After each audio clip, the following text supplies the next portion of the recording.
Et si la photographie pouvait guérir, ou tout du moins soulager? Elle va être toute seule, mais il faut bien la centrer, ouais. C'est Et tout ça, l'enjeu de l'expo photo intitulée L'éveil chronique santé. Terminons cette édition à Dunkerque avec la maison de santé de Cruys-Belair, où une dizaine de patients se sont prêtés au jeu en posant devant l'objectif. Accompagnés par une artiste photographe, ils ont ainsi pu raconter leur parcours dans la maladie. Ah, ça c'est ça.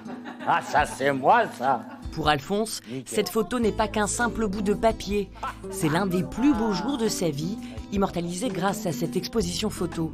Un vieux rêve qu'il n'avait pas pu réaliser à cause de son handicap.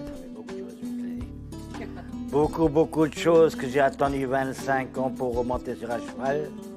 Et là, c'est la liberté.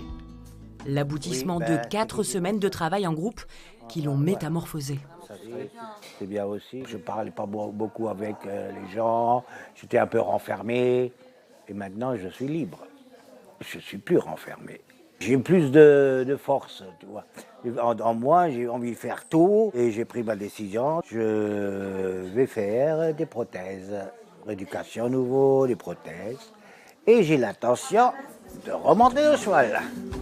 L'art comme thérapie, où les patients sont invités à prendre soin d'eux différemment, autrement que par le soin classique. La santé, ça parle de la maladie, puisque finalement la santé, on en parle quand on la perd. Donc du coup, on a beaucoup parlé de comment ils se sentent, qu'est-ce qu'ils vivent, qu'est-ce qu'ils ressentent. Et on a essayé de le mettre en image, avec des histoires des photos qui racontent des histoires. Moi, j'aime beaucoup les regards des gens. Je trouve que les regards, ils racontent beaucoup de choses. Des chroniques de vie dévoilées, partagées, qui parfois servent de déclic, comme pour Claudie, qui a trouvé sa nouvelle voie professionnelle après un burn-out de 3 ans. J'ai fait le deuil de certaines choses, j'ai avancé sur autre chose, et aujourd'hui, je suis en reconversion professionnelle dans un musée du Dunkerquois, et je me sens à ma place. Quand je vais là-bas, je n'ai pas l'impression d'aller travailler.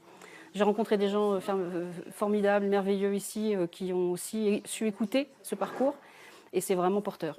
Une aventure humaine qui, à travers les échanges, permet également d'accepter sa maladie et d'apprendre à mieux vivre avec. On peut faire des tas de choses qu'on n'imaginait pas avant. Et puis cet entrain qu'on a eu avec ce groupe, quand on voit les histoires des autres, on relativise quand même beaucoup, quoi. Des parcours de vie à découvrir à la Halle au Sucre jusqu'au 7 septembre. Et le lien, il restera longtemps.